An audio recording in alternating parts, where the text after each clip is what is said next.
process. Mother! Creating this Gondor Tower is a double-edged sword. On the one hand, I had an awesome looking weathered Gondor Tower. On the other hand, I looked at the rest of the board and thought, damn, I wish the rest of the board looked like that tower. So in this video, I'm going to be showing you how I went about covering the entire board in this grimy type existence. Oh, and I also realised that these higher sections, if they were in a real city, they would have railings. So let's get into the railings first. So if you've seen my bridge video, they know how I'm going to be making these railings. I'm taking these clear drawing tacks and then I'm spraying them with a wraith bone. I made this little hedgehog thing to give as many as possible, but covering those and allowing them to dry. And once they were dry, I took my steel rule and put it parallel to the edges I wanted to put the studs on. Now on the main edges, I put them every 2 centimeters apart, and on the stairs, I put them every other centimeter. I'm not gluing them in any way, I'm just putting them, making sure they are accurately positioned and then pushing them fully in. The next stage was to make the top parts of these, I don't know what they're called, the balcony top bits. So I took some 10mm foam and I cut it into strips of about 2mm, but I didn't actually measure it, I just kind of eyeballed it. And all I did was hold these strips up to the lengths that I wanted them to be, and then cut them and maybe cut a couple of angles as well, just to make sure that they kind of fit nicely, and that was it. I had a few pieces ready for the next stage, which will be to make them look less like foam and more like the top balcony bits. So the first thing I did was roll them with tin foil, which I haven't put here, and then I've undercoated them in this kind of creamy orangey colour, which I've used as the base coat for all of the rest of the pieces on this board. Nothing complicated about the next part, just took some cheap white paint, took a dry brush, and dry brushed every side of every piece so that it matched the rest of the board. Now the griminess you're seeing on the edge right now, I'll show you how to do in just a minute. In terms of attaching these top bits to the pillars, it's very, very simple. Got a glue gun on the lowest heat setting, put a little bit of glue on the top of the pillar, lining up the top part so it's nice and parallel with the edge, and then just pushing it down and holding it for a second. So I want to make this look more like it exists rather than, oh, there's a brick wall. Like, if you look older, make it look like it's existed for a while. Yeah. I've got a black wash. This is a brown kind of shade, and this is a green kind of shade. Okay, so it's not paint, it's much thinner. Now this stuff, if you paint this on anything, it makes it feel like it's absolutely jet black, like instantly, which we don't really want. So put a bit in there. I'm going to water that down. This brush has previously had some grey on it, which means it's going to almost go grey, which is fine. The way up in which I do this, so I'm going to create a gradient up the side of colour so it looks like it exists. So to begin with, I'm going to brush this across. If you just put this stuff on, it does that. That's why we water it down. Probably watered it down too much. I'm going to compensate. I think I have to experiment with it a little bit. Okay, so that's fine. I need another container. This is our brown one. I'm going to water that down because this stuff's expensive. From here, we put a brown across like that. Now where it's got all this in here, we put extra in there, because water would kind of gather more in there naturally. More kind of cracks and stuff, you get the more water ends up kind of sitting in places. Black, we've done our brown, and we can do green to kind of soak in a lot, and then do that. It all ends up kind of blending together. So you can see we've got kind of 3 different layers, right? Yeah. If I squeeze some of this off the brush like that, green going to the brown doesn't really matter because they get kind of mixed anyway. What I can do, go up like that and kind of try and blend it all. So it looks more like a gradient rather than just... There you go. Black to brown to green and blend. She said it looks alright. This is what it ended up looking like. I was really, really happy with how grimy and dirty and disgusting it all looks all the way around on both sides. I'm really happy with the railings as well, so much so that I've gone on to do it onto this one too. But yeah, I was so happy with the colour and grime on the brickwork that I realised I wanted to do it across not just this piece, but also across the rest of the buildings I've made, and there are a whole tub of them. So I didn't really have much option but just to get on with it. So yeah, just using the black wash to create a small section at the bottom, the Agrax Earth shade to do a little bit higher up, and then the Aphonian Camera shade to do the top section, and then using a slightly wet brush just to blend between the areas so that you have a nice gradient. That's how I'm doing it on every single one that you see. If you want to do this cheaper, you could try making your own washes using paint, fairy liquid and water. It's going to get it into the kind of a milk-like consistency, and that's another way that you can do this. So after I'd done all of the painting on all of the buildings to add the weathering and stuff like that, I've decided to put it all together, and yeah, I decided it looked absolutely awesome. But I also realised something else. The things like this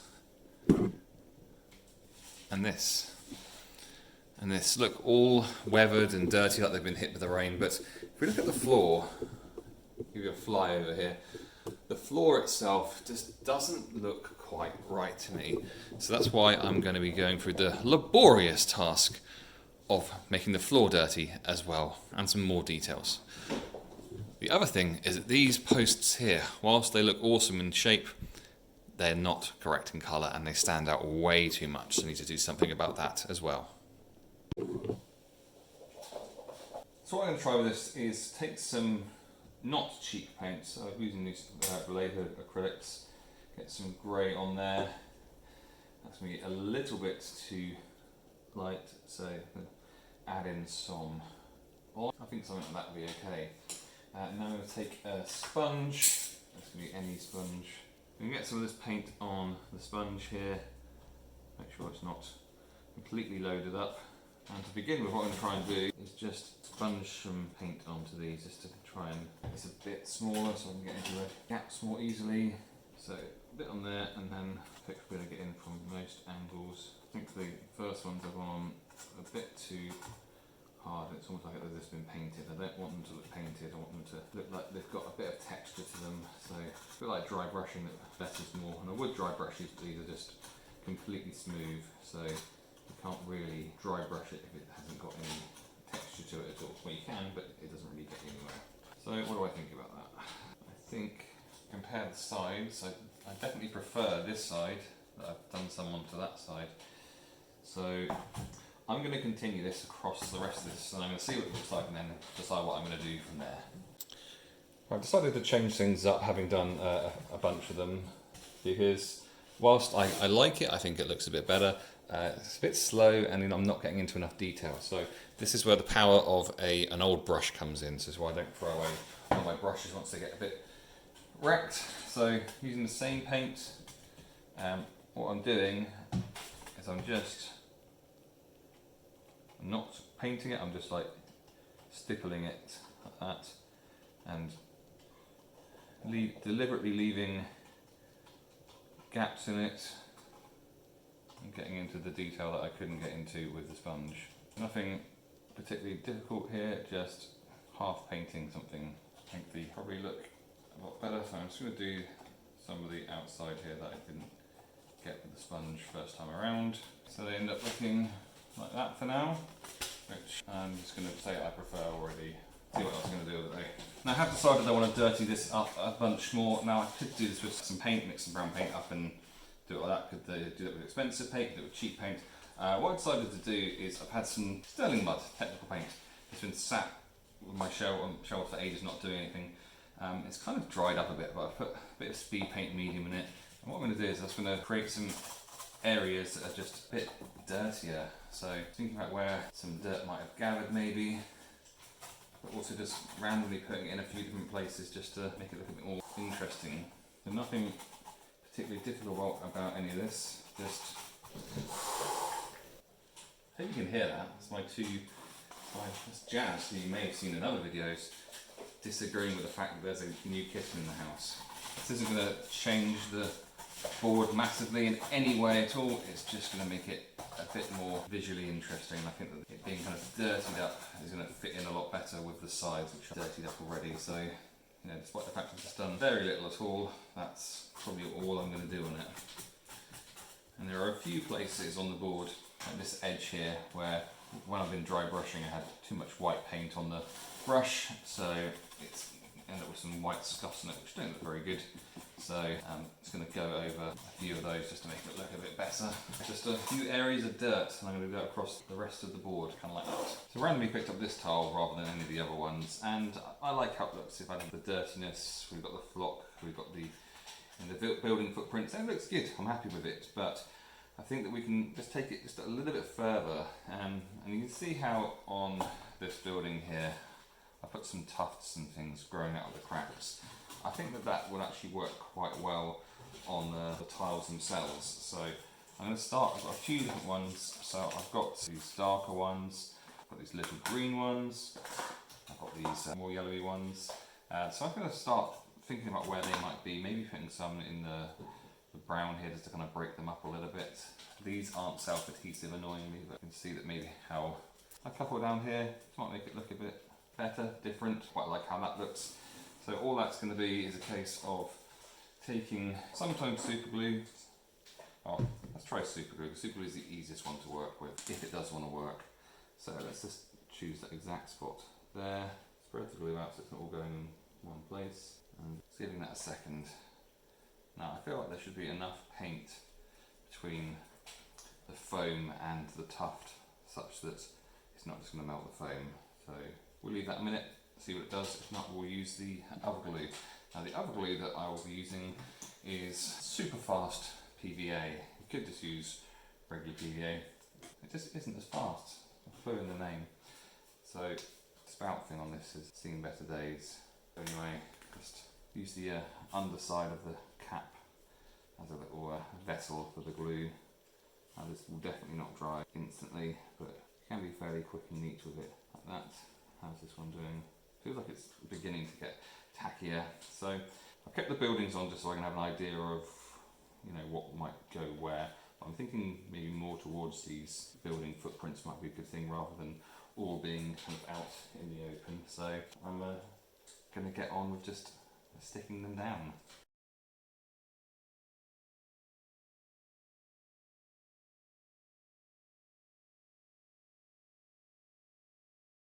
After all that, I decided I didn't like the yellow ones. They're just too bright. It didn't feel like it fit in with the rest of the theme. So I'm going to turn to my static grass applicator for some of this. Now I'm not going to be doing this in, I'm not trying to make it look like a grassy plain or anything. It's going to be in small patches. So I'm going to take some green, which is kind of fairly bright. Take a big pinch of that in there. But then I'm going to mix in this autumny yellowy brown, which puts about the same amount in, and then I'm going to shake it up and see how it looks. Too green for me at the moment, so I'm going to add a bit more of this dying browny green rather than greeny brown, if that makes any sense to anyone at all. Well, I think all we can do is try and see what it looks like. So in an ideal world I'd have a smaller applicator, but you know, I can't just go and buy every tool imaginable. So let's do a little test over on this bit here, because this will be one of the easiest bits to do. Take some of this stronger PVA and I put it at this towards the centre of this, and then I'm going to go out to a few different areas like that. So I want to earth this, turn it on, give it a second to build up some charge, and then I'm just going to... Right, the amount, most of that is not going to have stuck. So I'm going to give that a second for the glue to do something or other. Then we have this brush which actually came with the static grass applicator, which is designed for exactly this purpose. Just cleaning off the bits that's just to the side. So you're going to pick up some of these bits of flock at the same time. What I'm also going to do is I'm going to just brush this a bit, because I don't want it to look like a patch of grass that I just stuck with a static grass applicator. I want it to be a little bit more real and lived in, but in terms of the colour, I think that probably works quite well. So I might do some more just like that. Once it's stuck, or I turn it upside down, and some more of that will fall off. And that's what we want. We want to have a patchy sections of grass rather than anything else. So let's try that. So let's be bold and daring. Now there's an edge here which is probably whiter than I would like it to be. So what I'm going to do is apply some grass along this edge here, maybe moving out into here, and maybe the same on this side here. Maybe loosely there's a connection between them like that. We can very easily recycle this grass that didn't glue, and we keep doing that throughout the process. Mother!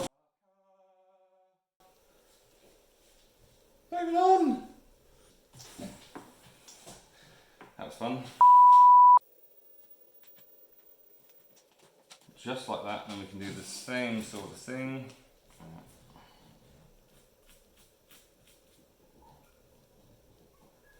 Overall, just instantly kind of really quite pleased with that. So more of that, but not overkill, I think is the.